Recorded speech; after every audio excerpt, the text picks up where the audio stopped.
In the hushed embrace of our suburban neighborhood, where manicured lawns whispered secrets to one another, the morning sun draped itself lazily over the rooftops. It was a serene picture, the kind that graced the glossy covers of real estate brochures promising idyllic lives behind white picket fences. Yet beneath this picturesque facade lay a simmering tension, an unspoken rivalry that was as persistent as it was petty. It all began with my driveway. My driveway, a stretch of asphalt I had barely considered until recently, now stood unjustly accused by Karen, the self-appointed queen of our homeowners association. She wielded her power with an iron fist wrapped in a silk glove, her eyes constantly scanning for transgressions like a hawk on the hunt. To her, rules were sacred texts, and my driveway was an affront to her doctrine. Her complaint arrived one crisp morning, clad in the formality of an official HOA letter. It cited measurements and bylaws, condemning my newly widened driveway as an egregious violation.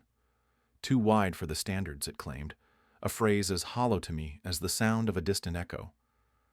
I had expanded it slightly for practical reasons, a concession to the needs of my growing family. But to Karen, practicality was no match for her beloved rulebook. The letter was both a decree and a challenge, but I chose a path of quiet resistance. I found humor in the irony of it all. In a world teeming with chaos, here we were, fixated on slabs of concrete. So I acquiesced with grace, penning a response steeped in polite defiance. I would comply, but at my own pace. There was no malice in my heart, only a serene resolve. The days flowed into one another with the steady rhythm of a ticking clock. Karen's presence was felt more than seen, her shadow casting itself over community gatherings and sidewalk conversations. She was a silent storm, stirring the waters just enough to unsettle the surface. Her next move was a predictable jab, an insistence on measuring the width of my flower beds, claiming they too encroached upon the hallowed symmetry of our neighborhood. I felt no need to retaliate. Instead, I found solace in the simple joys of my garden, where blooms flourished unbothered by human pettiness. I watered them each morning, their vibrant colors a silent protest against the monochrome rigidity Karen championed.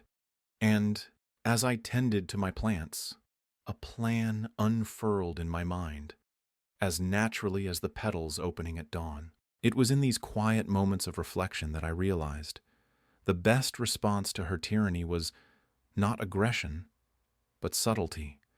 An artful nudge here, a gentle push there. Her own obsession with control would be her undoing, but I was in no rush. Patience was my ally, a virtue sharpened by the very trials she imposed. The days unfolded with a leisurely grace, my patience a steady river carving its way through stone. I watched, waited, and pondered. The driveway was merely the beginning. Karen's reign of petty terror had set a stage, and I was readying for the performance of a lifetime. My driveway was wide, wider than her narrow mind could grasp. And soon, her world would shrink to fit the narrow confines of the very rules she cherished. The morning sun spilled over the hedgerows, casting long, finger-like shadows across the street. I sipped my coffee, its warmth seeping into my bones as I lingered by the window, watching the neighborhood begin its daily ritual. The street was busy with life, yet my gaze was drawn to Karen's house across the way, where a new drama was about to unfold. Karen, with her clipboard clutched like a scepter, was making her rounds. The self-appointed queen of the Homeowners Association, she ruled with an iron fist and an ever-expanding list of infractions.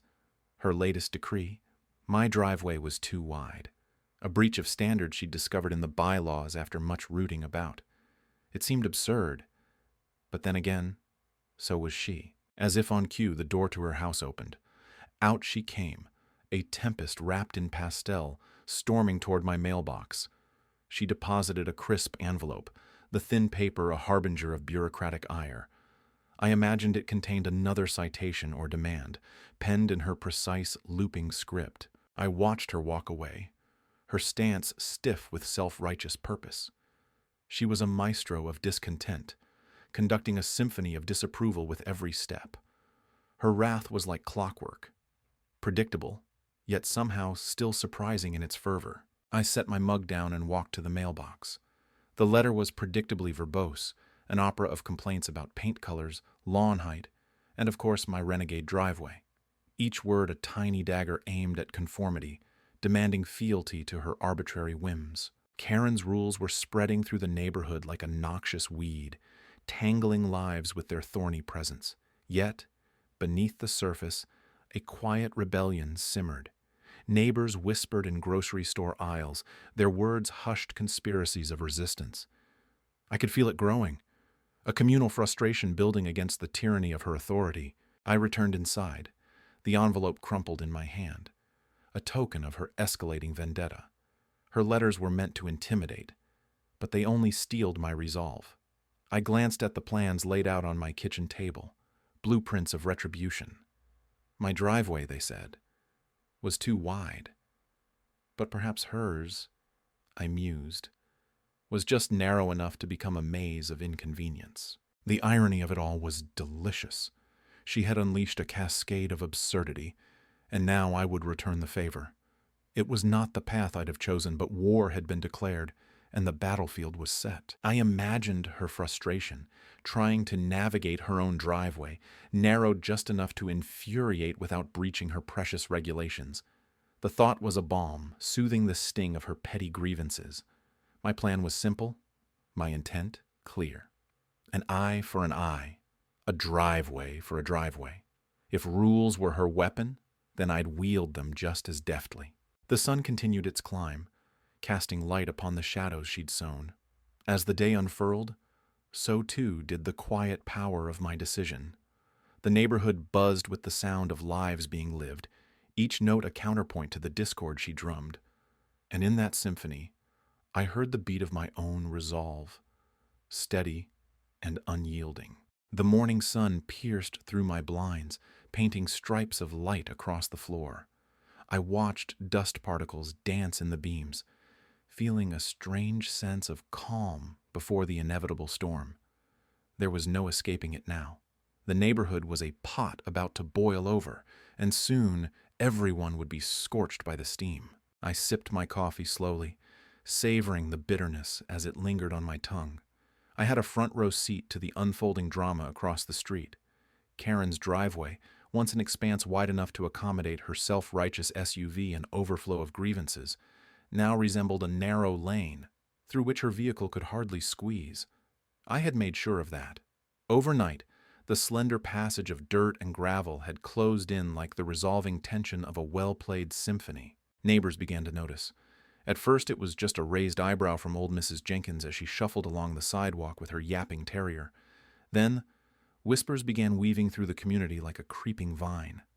Faces turned towards Karen's house with a mix of curiosity and schadenfreude. The very people she had once browbeaten with her endless complaints now watched her squirm. Karen herself was a sight to behold. Her usual stride was replaced by a hesitant, stuttered step, as if the earth beneath her had become treacherous and uncertain. Her frustration was palpable, an invisible force emanating from her as she attempted the impossible task of navigating out of her newly confining driveway. Her SUV, a beast of metal and pride, sat idle, unable to escape its pen. I watched it all unfold from my window, feeling the kind of satisfaction that comes from seeing justice served, albeit in a form not recognized by any court. It wasn't long before the inevitable happened.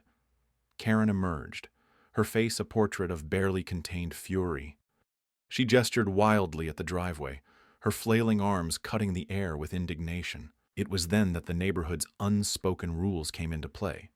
When one of us faltered, the rest circled like sharks, drawn by the scent of vulnerability. The gathering of neighbors was subtle at first, a few stragglers drawn by the show. But soon, there was a crowd, each face a mirror reflecting back Karen's desperation and our quiet amusement. Looks like you've got a problem there," someone finally said, voice dripping with irony. The words hung in the air, a spark to dry kindling. Karen's eyes blazed, but her retort was swallowed by the thick tension. She turned on her heel, retreating into the sanctuary of her home. The door slammed shut with a finality that echoed down the tree-lined street. As the spectators dispersed, I leaned back, feeling the weight of my actions settle around my shoulders. There was power in silence, a strength in the quiet rebellion that had unfolded here. The neighborhood would never be the same, but perhaps it would be better for it. Perhaps, in time, even Karen would learn that the width of a driveway was a poor measure of one's worth. The whispers would continue, the air heavy with unspoken alliances and divides, but for now the sun shone brightly, illuminating the narrow path I had carved with quiet determination. The air was different this morning, crisp like the first bite of an apple. I stood at the window, watching the early risers in our neighborhood, their lives unfolding like clockwork. The sun cast long shadows across the neatly trimmed lawns, and the birds were chirping their songs of new beginnings. Behind these idyllic scenes lay the chaos from the night before. Glancing across the street to Karen's house, I found a peculiar solace. Her driveway, now narrowed by the hedges I meticulously planted under the guise of beautification, stood as both a physical and metaphorical barrier. The irony wasn't lost on me. Her driveway had become the very restriction she imposed on me. The neighborhood was waking up to a new order. Karen's influence, once a sweeping tide, had receded. Yesterday's meeting had been pivotal. The board's decision was unprecedented, but not unwelcome. They'd grown weary of her nitpicking, her insatiable appetite for control. The ivy of discontent she'd sown had finally wrapped itself around her own aspirations. As I stepped outside, the morning breeze played with my hair, carrying the scent of freshly cut grass and possibility. Neighbors nodded as they passed, their smiles warmer, more genuine. The street felt different, as if it had shed a cumbersome weight. I imagined the relief of a snake discarding its old, confining skin.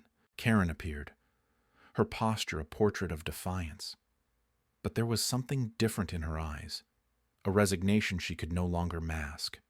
She approached her car, a hulking SUV that seemed more out of place now, hemmed in by the thick green hedges that I intended as both a statement and a peace offering. And a peace. She paused, the reality of her situation dawning as she calculated angles and maneuvers.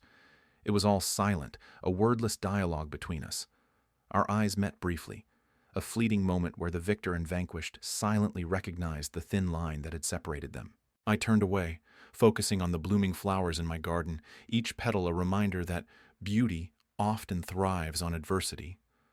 The roses, vibrant and unapologetic, stood tall despite the pruning they'd endured. Life, much like this suburban saga, was about balance. Give and take. Growth and restraint. Her engine roared to life, a beast caged by its own hubris. She managed to reverse, though not without some difficulty, a fitting metaphor for her current predicament. The neighborhood watched in a collective silence, the kind that spoke volumes. Karen drove away, her departure a slow unraveling of influence. In the days that followed, the street found a new rhythm. The whispers of discontent faded, replaced by a genuine sense of community. The board meetings became less about rules and more about residents. The air, once thick with tension, was now light and filled with the promise of harmony. I often caught sight of Karen, her edges softened, but her spirit not entirely broken. There was still a fire in her, a desire to reclaim what she'd lost. But it was different now, tempered by the realization that power, when wielded carelessly, could turn on its master. In the quiet moments, when the world was reduced to the song of the cicadas and the whisper of the leaves, I'd reflect on the journey. Karen had taught me more about myself than I'd expected. She was my antagonist, my catalyst for change. And in that transformation, the neighborhood found its peace. The street was no longer just a collection of houses. It was a community, a place where driveways and boundaries were respected, and where the width of one's driveway was less important than the breadth of one's character.